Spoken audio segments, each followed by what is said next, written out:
Dünyanın hətta ən sərt avtoritar rejimləri də müxalifət liderini həbs etməyə çox vaxt risk etmirlər. Hətta siyasi toqquşmalarda onlarla şəxsin öldürüldüyü Venezuelada belə müxalifət lideri həbs edilməyib. Əksinə hər gün dinc mitinqlərdə danışır. Sərt repressiyaların getdiyi Belarusda da müxalifət lideri Tixanovskayanı həbs etmədilər, ölkəni tərk etməsinə şərait yaratdılar. Çox sərt repressiyaları ilə tanınan qonşu İranda belə 2009-cu ildə Yaşıllar Hərəkatına liderlik edən, inqilaba cəhd təşkil etmiş Mir Hüseyin Musəvi və Mehdi Kərrubi belə real olaraq həbs edilmədilər. Başqa belə nümunələr də gətirmək olar. Onu vurğulamaq istəyirəm ki, müxalifətin faktiki liderini həbs etmək olduqca qeyri-populyar addımdır və hətta ən sərt rejimlər də bundan yayınmağa çalışır. Bəs İlham Əliyev nə etmək istəyir? Yoxsa sizi həbs etməklə hətta avtoritar rejimlər içində də özü repressiya çempionu olmaq istəyir? Bilmirəm açığı hökumətin planları nədir? Daha doğrusu şübhəsiz ki, mənimlə bağlı qərar İlham Əliyev öz tərəfindən veriləcək. Biz onda görəcəyik nədir? Sizin dediyiniz məsələlər, nümunələr çox doğrudur. Həqiqətən də hətta ən repressiv hakimiyyətlər də öz əsas rəqiblərinin həbsindən yayınırlar. Siz indi bir sıra misallar dediniz, mən o misalları uzatmaq istəmirəm, amma bu bir gerçəklikdir. İstisnalar da var. Məsələn, Rusiya rəhbərliyi, Rusiyadakı avtoritar rejim Boris Nemtsovu öldürtdürdü, Navalny'ni da həbs edib həbsxanada öldürtdürdü. Düzdür. İndi Rusiya hansı vəziyyətdədir, onu da hamı görür. Necə ağır sanksiyalar altındadır, onu da hamı görür. Başqa bir məqamı da mən vurğulayım. Sizin nümunə kimi gətirdiyiniz Venezuelada, Belarusda, bizim qonşu İranda onsuz da beynəlxalq sanksiyalar var. Təsəvvür edin. Azərbaycanın hələ dünya ilə normal münasibəti var. Heç bir ciddi sanksiyaya məruz qalmayıb. Amma o ölkələr artıq ağır sanksiyaların içindədirlər, amma yenə də risk edib əsas siyasi rəqiblərini həbs eləmirlər ki, daha ağır beynəlxalq sanksiyalara tuş gələ bilərlər. Ona görə əlbəttə ki, bu qeyri-populyar qərar olar. Azərbaycan hakimiyyəti üçün də qeyri-populyar qərar olar.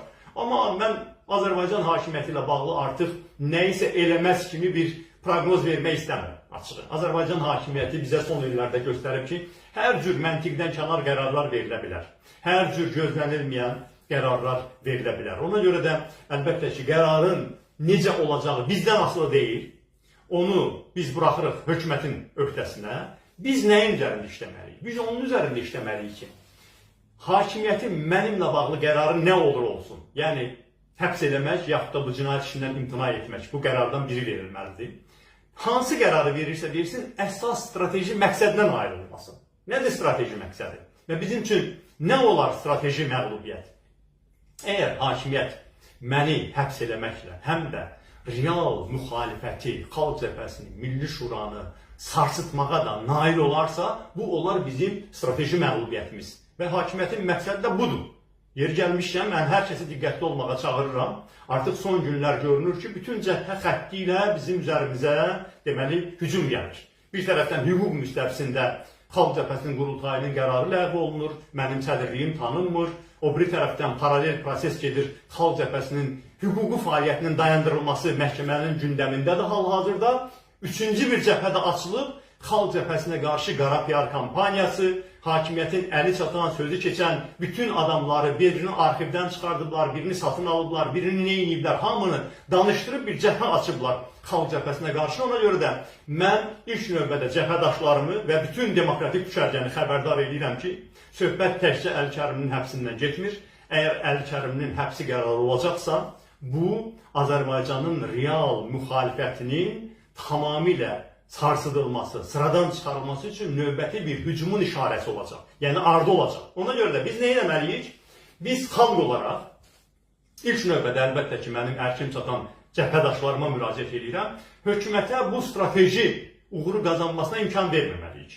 Yəni Əli-Kərimli həbs edirlər, eləsinlər, amma xalq cəbhəsi ayaqda qalmalıdır. Xalq cəbhəsi bütöv qalmalıdır. İnkişaf eləməlidir. Sıraları genişlənməlidir. Və mən yer gəlmişkən fürsətdən istifadə edib bütün təəssübkeş, mübariz insanları, soydaşlarımızı bu çətin sınaq məqamında xalq cəbhəsində üzv olmağa çağırıram. Bəli, görürsünüz ki, bu son qalanı da pərk eləməkdən ötürü avtoritar rejim bütün vasitələrdən istifadə edir. Xalq cəbhəsinə bütövlükdə millət sahib çıxmalıdır. Xalq cəbhəsi bu qədər repressiyalara millətin sözçüsü olduğu üçün məruz qalıb.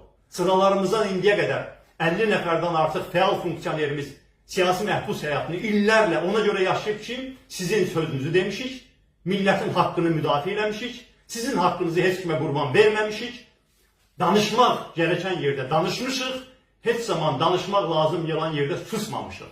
Haqsızlığın hər zaman qarşısında olmuşuq, bacardığımız qədər. Ola bilsin ki, gücümüz çoxuna çatmayıb. Bacardığımız qədər hər zaman haqqı pozulanların yanında olmuşuq. İndi ona görə də bilmək lazımdır ki, söhbət burada təkcə Əli Kərimin həbs edilib edilməməsi məsələsi deyil. Azərbaycanın real müxalifətini sarsıtmaq planında hakimiyyətə heç bir şans vermək olmaz. Azərbaycan müxalifətinin yanında olmaq lazımdır. Mən sizin hamınızdan bunu təvəqqə edirəm ki, Azərbaycan xalq cəbhəsinin daha da güclənməsi üçün, Azərbaycanda real müxalifətin daha da güclü olması üçün hamınız öz əlinizdən gələni eləyin. Azərbaycan hakimiyyəti bu əsas məqsədinə nail olmasın. Digər məqsədi də var Azərbaycan hakimiyyətinin.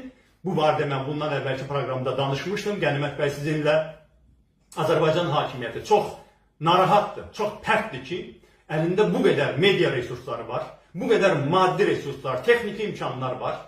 İstədiyi rəqiblərini həbs elətdirmək, qapatdırmaq imkanları var, amma yenə də ictimai rəydə uduzur. Yenə də ictimai rəy onu yox, onun opponentlərinin, rəqiblərinin mövqeyini müdafiə edir. İndi Azərbaycan hakimiyyətinin əgər mənimlə bağlı negativ qərarı olacaqsa, həbslə bağlı qərarı olacaqsa, bu həm də buna bir cəhd olacaq ki, nəhayət o müxalifətin yaratdığı infrastrukturu dağıtmaq, müxalifətin ictimai rəyə təsir imkanlarını azaltmaq və ictimai rəyi manipulyasiya etməyi nəhayət hökumətin əlinə keçirmək. Ona görə də hər kəsdən xahişim bundan ibarətdir ki, ictimai rəydə Azərbaycanda saxtakar, kriminal, korrupsioner elementlərin üstünlük qazanmağına imkan verin. Hər zaman haqqı deyən insanlara, hətta o, belə deyək, asta səslə deyilirsə də o haqqı deyilən insanlara dayaq olun, tirajlayın, paylaşın, sosial şəbəkələrin imkanlarından istifadə edin. Xüsusilə də idarə etməsi xaricdə olan internet media qurumları fəal olmalılar. Bundan sonra da hökumətin nə qərar verməyinə asılı olmayaraq, biz Azərbaycan xalqının, ictimai rəyinin rejim tərəfindən manipulyasiya edilməsinə, Azərbaycandakı bir qrup adamın yaratdığı hakimiyyətin alternativsiz qalmasına, əl-qolunun açıq olmasına, xalqa istədiyini diktə etməsinə imkan verməməliyik. Azərbaycandakı indiki vəziyyət uzun çəkə bilməz. Dünya dəyişir, beynəlxalq avtoritarizm qüruba doğru gedir. Onların insanlara verəcəyi heç nə yoxdur.